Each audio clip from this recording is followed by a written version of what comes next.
Oh, hi guys, welcome back to my channel. Thank you all of you guys out there. Thanks for your support, makes me really happy. Today the video is gonna be a little different. I always say that, but it's actually gonna be a little different because today we are going to build a little Japanese room in miniature style.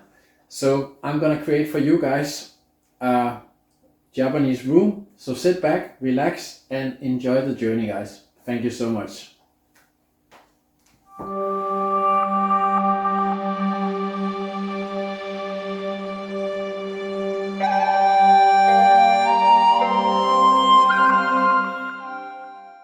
Hi guys, and welcome to my workshop. Today I'm gonna take you through a journey how I'm building a Japanese room from a picture I saw on the internet. This room is a smaller piece of a bigger puzzle of the house. So enjoy, guys. So the wood I'm using for this project is gonna be oak wood and mahogany. And the mahogany is gonna be the strips and the pillow for the foundation. And the oak wood, it's gonna be the structure for the floor. So guys, we are starting with these 4 pieces, gluing them with white glue, put them together. And the first piece has a cutaway in the left corner. That cutaway is 1 by 1 centimeter in depth. I'm also using a corner clamp to build up all the corners, gluing them together and put them on the base. Here I'm cutting my base on my bandsaw. It's gonna have a length of 23 centimeters and it's gonna be 18 centimeters wide. And here I'm slowly building up the foundation with all the pillars. They are 15 and 16 centimeters in length. So the pillar you see being laid down here are 21 centimeters long, and on the right side they are 18. I'm building an inner side square for all the tatami mats. That's gonna come later.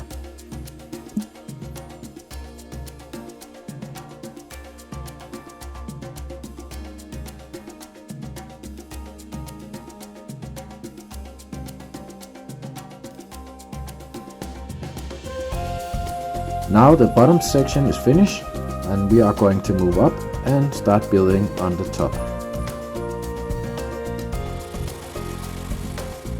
And we are repeating the process for the top, and it's gonna basically be a square. And all the pillars you see underneath the window frame is just pillars to have a more steady structure and make sure that everything is straight. So the next we're gonna do here is to continue the foundation and separate one room to 2 rooms. The pillar I'm gluing here is 10 centimeters tall.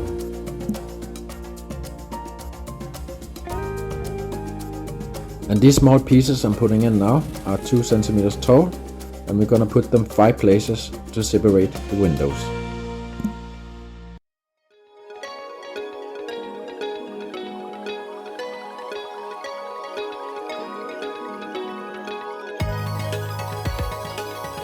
And now we are going to build the tatami mats.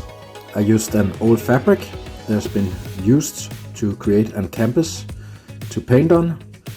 I'm gonna cut these to small pieces. I'm gonna bend them and glue them to the pieces of wood that I cut out.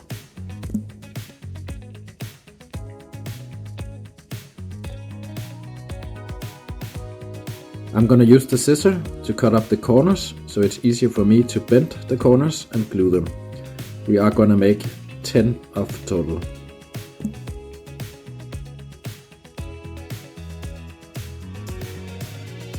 The size of the tatami mats are 8 times 4 centimeters and the thickness of the wood are 4 millimeters. And after been gluing all of the tatami mats, I'm gonna paint them. I choose a black color, and on top of the corner I'm gonna do a black straight line. So guys, let's start paint the foundation.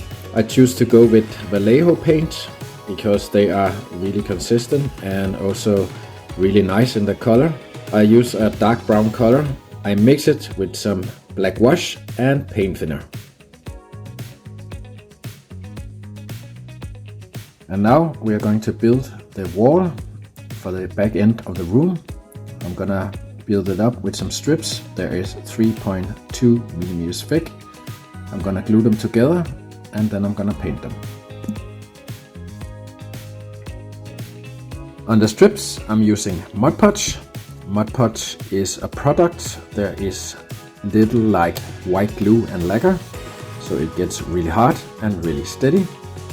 I'm using thin cardboard to fill up the space between the frame.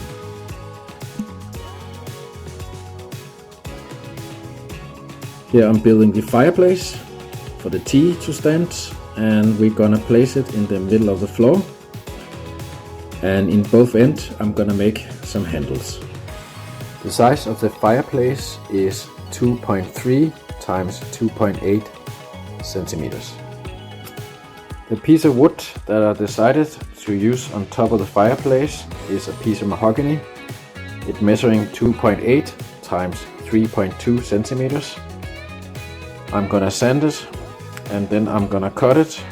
I'll find a square inside of the middle, and then I'm gonna use a file to file it down till I got the shape that I wanted. I'm gonna use super glue here to attach it. Here I got a big piece of mahogany. I'm gonna cut a couple of strips, and the measuring is gonna be 1 centimeter times 7 millimeters. After been cutting out the strips, I'm gonna sand it. The sandpaper I'm using is 120 grit. Here I have been cutting a lot of smaller strips. The measuring of the strips are 3.2 millimeters and 16 centimeters in length.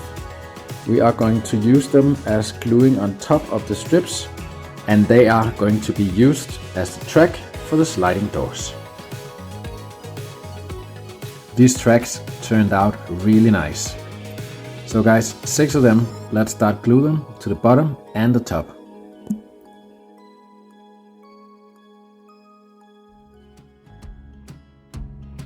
Here I'm cutting a lot of strips, small ones and bigger ones.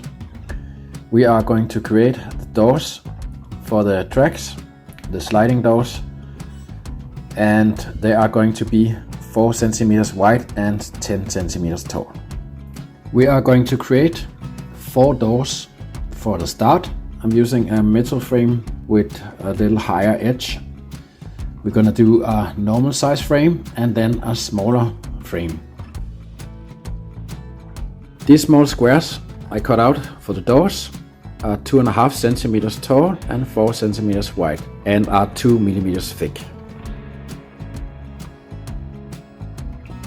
Here I'm taking some small strips. There is 7 centimeters long and they are measuring 2.2 millimeters in thickness. I'm using the corner of my file. I'm gonna file down to 1 millimeter. These smaller strips that I filed down are 3.5 centimeters long. And let's glue them together to make the frame to the inside of the doors.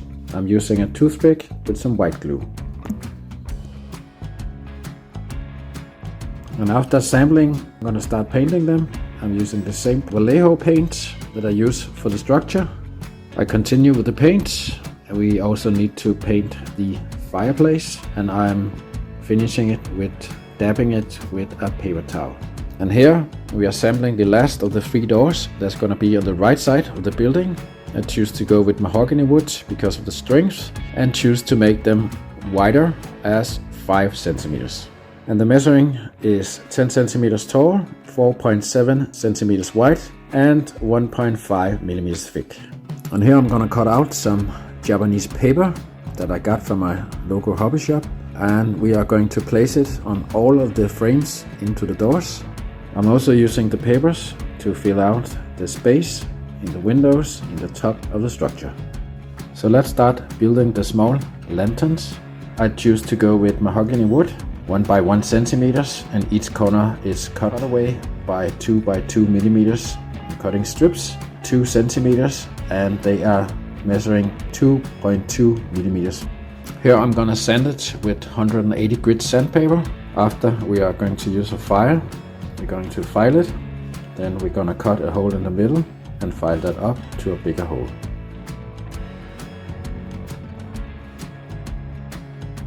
After, we are going to paint it with the same Vallejo paint. this time a little darker. Then we are going to fold some Japanese paper that has to go into the lantern.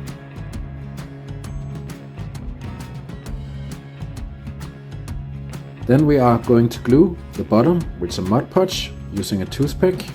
Make it nice and secure, so we make sure that it doesn't fall out.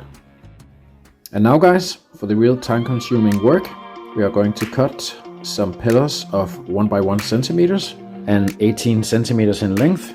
And after, we are going to cut some smaller strips that are measuring 3.3 millimeters in thickness, 23 centimeters in length. And then we are going to measuring it out with a black line from a marker. We are going to make 13 cuts in the wood, and it's measuring from top to the line 3 millimeters. We are going to make 13 cuts, and all 13 cuts has to be 3 times 3 millimeters, so it fits for the strips. And after, I'm going to use my chisel to push out all of the small bricks in all 3 pillows. So now guys, let's start paint the pillars and all the 13 strips.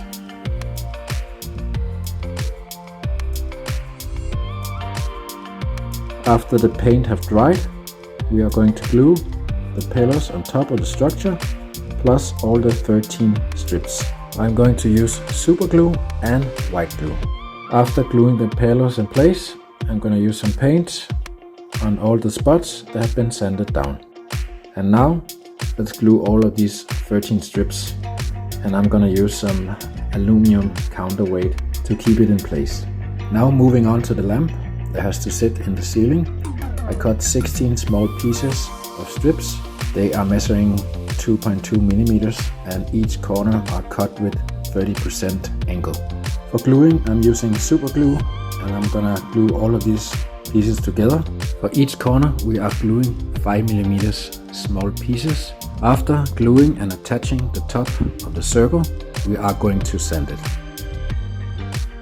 After sanding it, I'm using super glue to attach it to a piece of balsa wood. After I'm cutting it, I'm using a nail file, and I'm gonna cut a hole in the middle, and I'm gonna use files to find the shape. After cutting and filing, we finally end up with a lamp, and now it's time for paint. Then we are going to cut some Japanese paper like we did on the lanterns. I'm gonna fold this piece of paper, and I'm gonna attach it to the inner side of the lamp, gluing it up with Mod Podge. After attaching the paper in the lamp, we are going to drill a hole, and then we are going to place an LED bulb. And the same here, we are using a really tiny drill bit. We are drilling some holes, and we are putting small yellow LEDs through the holes. We are gonna bend the cable for the LED so it fits better in the lantern. Then I'm gonna put marks on the tatami mats and drill holes so I can pull the cable through. I'm gonna use super glue on the end of the legs to make them stuck really tight on the tatami mats. Then we are going to drill some holes through the structure. It managed for the cable to come direct through the hose. Here I'm gluing with some Mod Podge on the bottom of the lamp, attaching the last piece of Japanese paper. This piece of wood is 1.5 times 1.5 centimeters in thickness and 2 centimeters in height. I'm gonna drill a hole through the middle for the cable of the lamp to go through. I will use super glue and paint and finish it up by gluing it on top of the lamp. I will glue the lamp to the top of the ceiling, and then it's time for the cable management.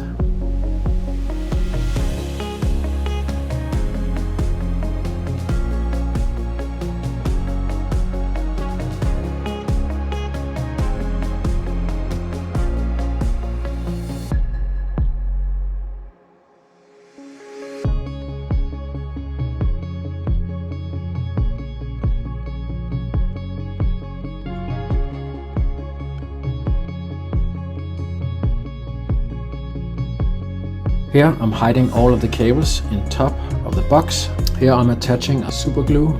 The bolts are 9 centimeters wide and 17 centimeters tall and measuring 2 millimeters in thickness.